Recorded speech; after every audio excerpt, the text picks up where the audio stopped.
Boa tarde. Boa tarde. Tudo bem? Seja bem-vindo. Você que está vindo pela primeira vez. O CRE é uma casa espírita, mas principalmente uma casa de acolhimento.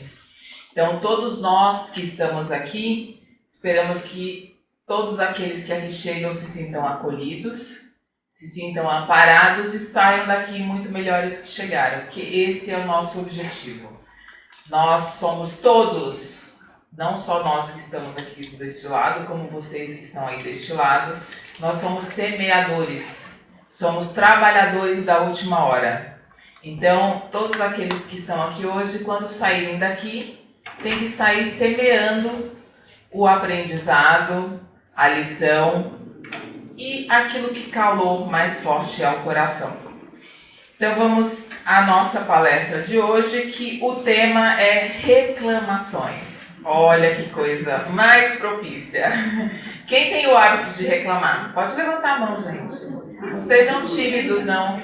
Tem pouca gente aqui no salão, mas no plano espiritual aqui, ó, assistindo a gente, deve ter uns 200 espíritos. Parei de contar porque eles ficam tímidos quando a gente está olhando muito para eles. Então, a lição de número 99, reclamações, ela fala o seguinte: portanto, aquele que sabe que deve fazer o bem e não o faz, nisso está pecando. Tiago 4,17. Aí eu vou pegar uma frase aqui, uma parte do texto de Emmanuel, que fala o seguinte: ninguém pode exigir dos outros o que não dá de si mesmo. Quem sabe o que deve fazer e não faz, deserta dos deveres que lhe competem, caindo em omissão lamentável. E se intenta atrapalhar quem procura fazer, certamente responderá com dobradas obrigações pelo que não fizer. O que Emmanuel está nos falando aqui, querendo nos falar? Que nós temos por hábito reclamar. Tudo aquilo que nós reclamamos, nós estamos reclamando de algo, ou de alguém, ou de alguma situação. E adianta reclamar? Não, porque quando nós reclamamos, nós clamamos 2 vezes ao universo. É a mesma coisa que o seguinte: você tem uma parede, todo dia você soca a parede, todo dia você soca a parede, aí você fala, essa parede não tinha que estar aqui. Tá, criatura, mas não é mais fácil você parar de socar a parede está ali, ela é inerte, você está em movimento, você está em transformação, a parede está ali. Então todos os dias nós temos que atentar para os nossos hábitos. Porque reclamar é um hábito, é um vício. E todo hábito é treinável. Tudo na nossa vida nós podemos treinar e nós podemos mudar. Então, a vida, muitas vezes, ela nos pede muito, mas ela também nos dá muito, né? A vida me dá aquilo necessário para que eu crescer. Então, veja bem, ninguém entra na minha vida que não precisa estar para o meu crescimento. Eu não passo por situações que eu não precise passar porque Deus simplesmente está me punindo por algo. Não, é para o meu crescimento. Tudo aquilo que acontece de forma repetitiva na nossa vida é porque nós não aprendemos. Sabe assim, nossa, mas de novo essa situação? De novo essa pessoa fez isso comigo, mas de novo eu estou nessa cilada. Tá, e o que você aprendeu lá atrás para não entrar de novo, outra vez? E nós também temos um hábito de culpar, né, o outro, de nos fazermos de vítima, de achar uma justificativa para as situações em que nós nos colocamos. Voltando novamente, a vida nos pede muito, mas ela também nos entrega muito. Por que eu estou repetindo aquela situação várias e várias vezes? Porque eu não aprendi. E aí é muito fácil a gente se colocar de vítima. É mais simples. Mas e o que você está fazendo para sair da situação de vítima? Culpando a vida, culpando o seu passado. Fecha as contas com o passado. O passado passou. Eu falo que o passado ele nos impulsiona. Eu só sou a Clóris que eu sou hoje por tudo que eu já passei. Eu não seria a pessoa que eu sou hoje se eu não tivesse passado por tudo que eu passei. Agora, repetir e não amadurecer, e não crescer, e não aprender é minha responsabilidade. Tem uma frase que eu gosto do Marco Aurélio, imperador romano, filósofo maravilhoso, que ele fala assim: nada acontece com o homem que não é do homem. Forte, né? Então, assim, tudo que acontece conosco é nosso. A minha experiência é minha. A minha dor é minha. Às vezes dói para mim de um jeito e para você dói de outra forma. Às vezes eu aprendo de uma forma, você vai aprender de outra forma. Então, nós atraímos as experiências que nós precisamos ver para o nosso crescimento. E o que vai resolver a gente ficar reclamando? Nada. Eu tenho horror, vou contar um caso meu, pessoal. Eu tenho horror a frio.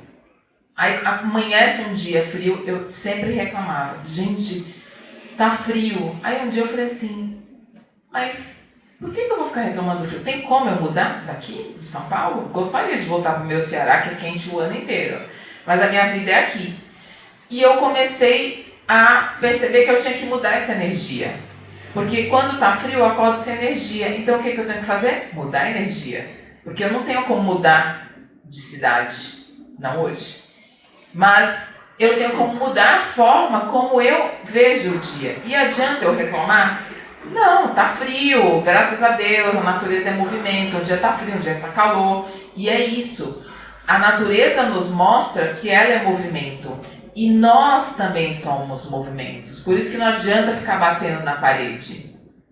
A parede, ela tá ali. Nós estamos em movimento. A parede está estática. Nós estamos em movimento como a natureza está em movimento. Somos seres humanos em crescimento, em evolução.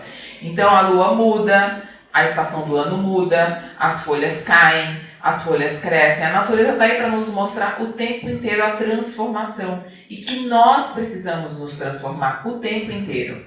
Então eu trouxe para vocês uma história. Quem já ouviu falar da mulher hemorrágica? A mulher hemorrágica, ela sofreu 12 anos. Isso é uma passagem do Evangelho de Jesus. Eu li os dois escritos sobre ela, um em Tiago e outro em Lucas. E eu fiz o comparativo dos dois.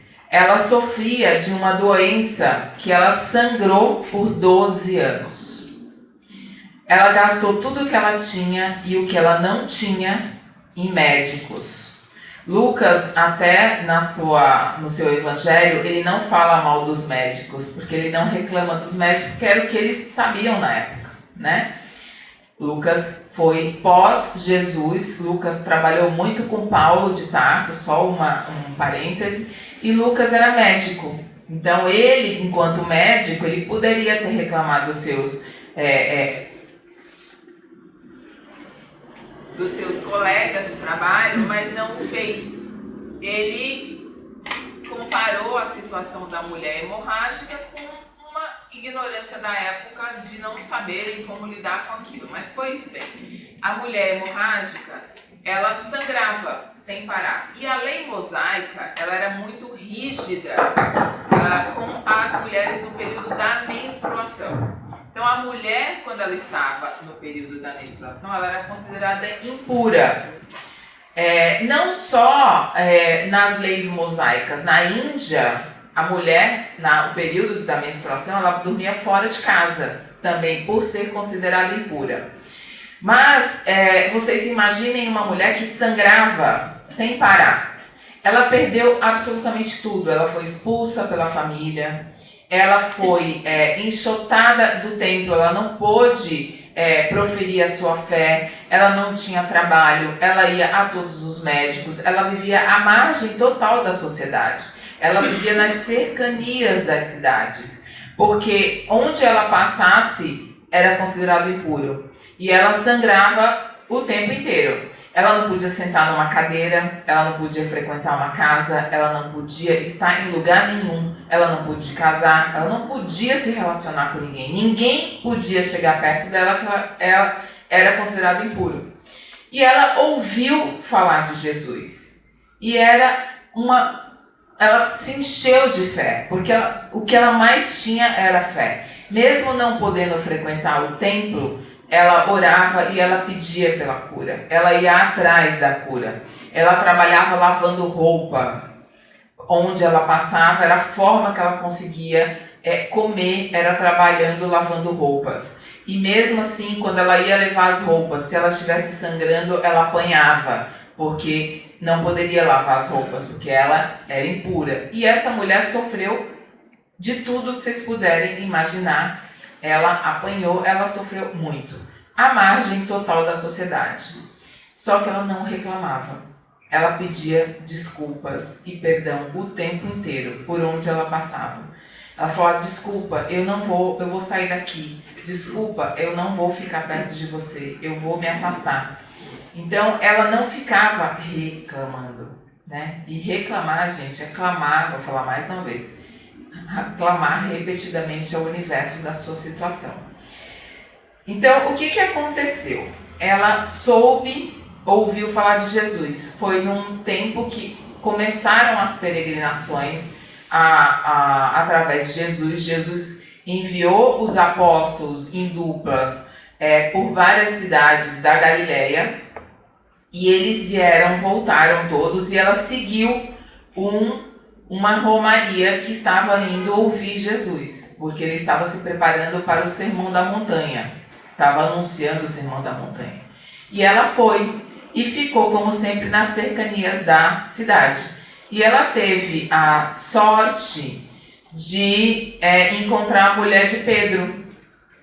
E ela conversou com ela, e ela falou, olha, não vou sair do seu lado, vou ficar com você. E, por coincidência também, Tiago encontrou com ela, a viu dormindo numa barraca ensanguentada e foi oferecer ajuda.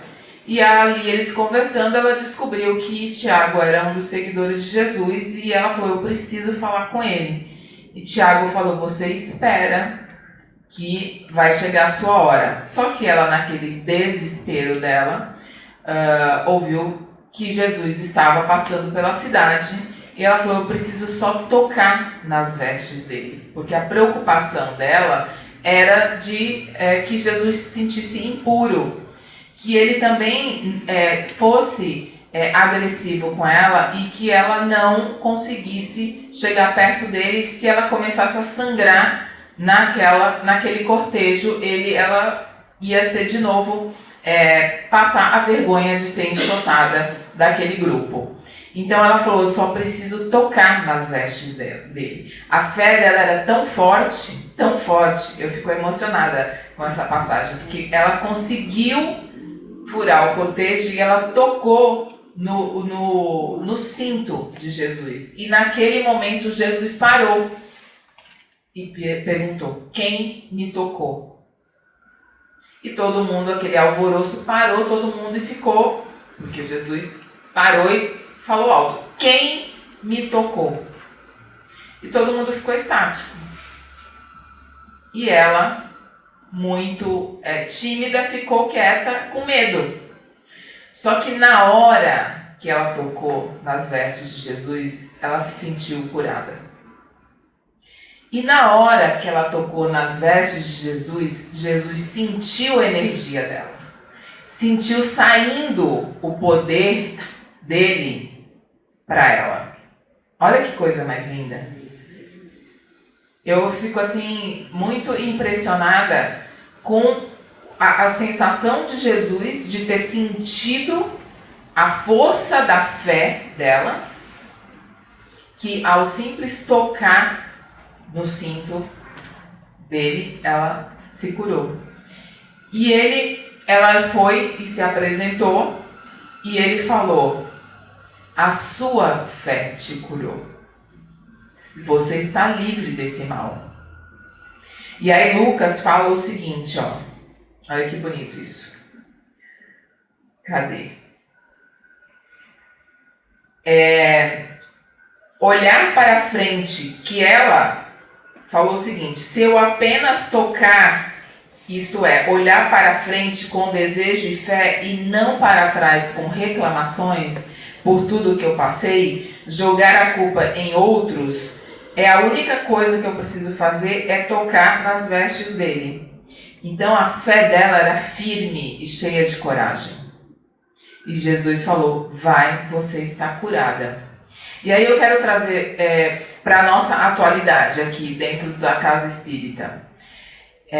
Nós trabalhamos dentro da sala do exame espiritual e às vezes nós estamos ali dando um passe, aqui dentro do passe misto também, e nós ficamos tristes após o passe porque nós sentimos que a pessoa não recebeu.